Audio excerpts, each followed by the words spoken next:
Mengejutkan.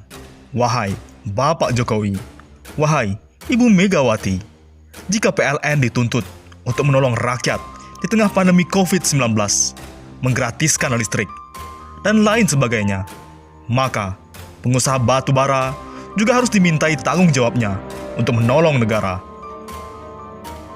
Tak ada bedanya, PLN mencari untung, pengusaha batu bara juga mencari untung.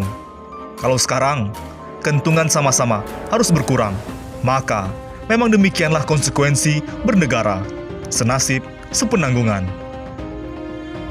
Wahai Bapak Jokowi, wahai Ibu Megawati, sudah lama perusahaan batu bara menikmati uang miliaran dolar hasil tambang batu bara dari bumi Indonesia. Coba bayangkan, mereka menikmati untung besar ketika harga batu bara di atas $100 per ton. Keuntungan mereka melampaui perusahaan tambang dimanapun, termasuk perusahaan minyak nasional. Saat itulah adalah pesta mereka yang paling meriah. Dengan produksi mencapai 500 juta ton setahun, pengusaha batu bara Indonesia menghasilkan revenue 50 miliar dolar Amerika Serikat lebih dari batu bara, atau mencapai 750 triliun rupiah per tahun. Wahai Bapak Jokowi, Ibu Megawati, mereka menikmati itu lebih dari 5 tahun. Uangnya, saya kira, masih banyak di dalam simpanan atau deposito para pengusaha, di dalam dan di luar negeri, dalam rekening resmi maupun rekening rahasia. Sampai sekarang pun, pengusaha batu bara masih menikmati untung, karena masih mendapat kebaikan hati pemerintah melalui harga batu bara DMO (Domestic Market Obligation). Karena harga DMO pun masih berada di atas rata-rata harga pasar. Pemerintah juga menetapkan harga batu bara acuan atau HBA yang mengambil harga batu bara terbaik di dunia. Harga batu bara kalori tertinggi. Pengusaha sangat menikmati harga batu bara acuan ini karena di atas harga batu bara pada umumnya. Wahai Bapak Jokowi, Ibu Megawati, lalu apa kontribusi para pengusaha batu bara terhadap ekonomi, terhadap energi, dan terhadap industri nasional? Tidak ada. Bahkan, kita tidak melihat uangnya disimpan di dalam negeri dan menjadi motor penggerak ekonomi. Kita tidak melihat sumbangannya pada pembangunan industri, meningkatkan daya saing ekonomi Indonesia. Terhadap energi, juga tidak ada kontribusinya terhadap penurunan harga listrik. Tidak ada korelasi antara jumlah batu bara yang dikeruk dari bumi Indonesia dengan murahnya harga listrik nasional. Jadi, apa manfaat batu bara ini bagi pembangunan dan keselamatan rakyat? Sekarang, yang didapat oleh bangsa Indonesia adalah caci maki dari organisasi lingkungan internasional. Mereka menilai Indonesia melanggar komitmen perubahan iklim. Wahai Bapak Jokowi, Ibu Megawati, investasi di Indonesia mengancam keselamatan lingkungan dan umat manusia. Indonesia sebagai konsumen energi kotor. Komitmen Indonesia terhadap energi ramah lingkungan terburuk di ASEAN. Lah, sampai kapan dunia akan mencaci maki Indonesia seperti itu? Sementara itu, harga batu bara di dalam negeri bagi energi nasional tidak murah.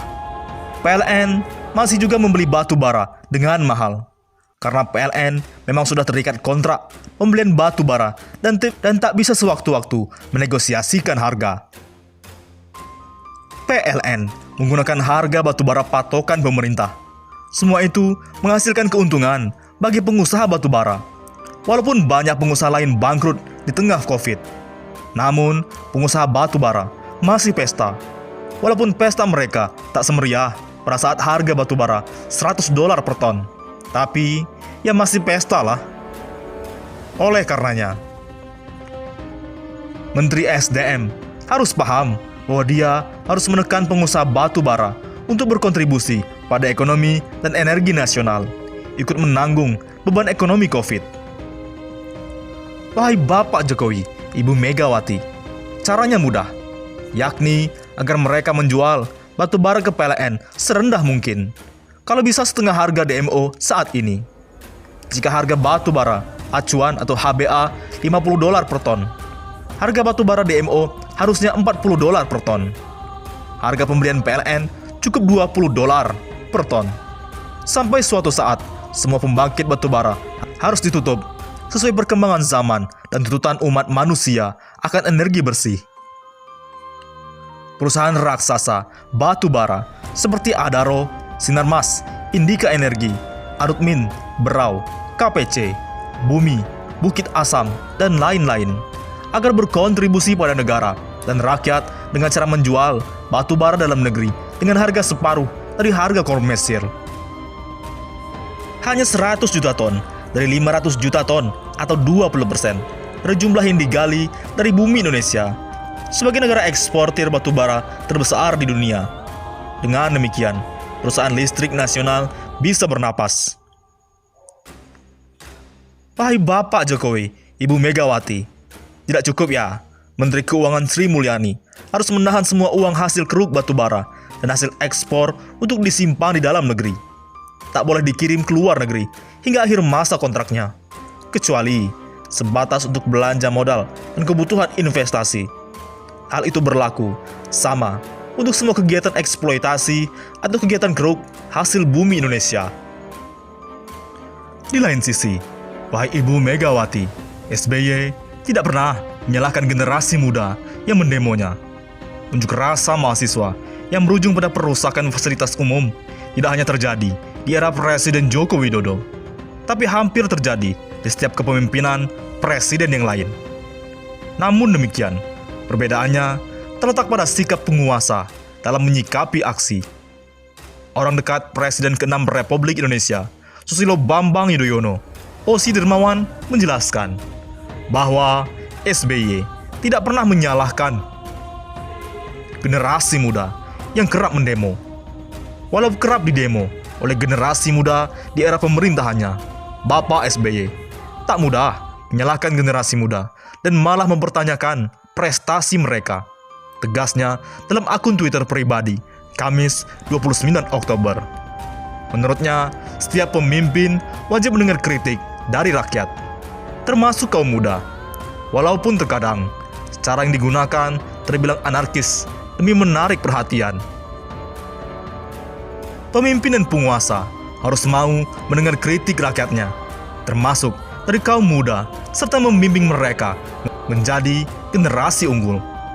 Demikian Kepala Badan Komunikasi dan Strategi DPP Partai Demokrat.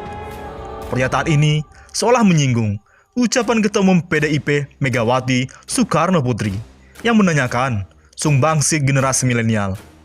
Dia tidak ingin generasi milenial hanya bisa berdemonstrasi saja. Bagaimana menurut pendapat Anda?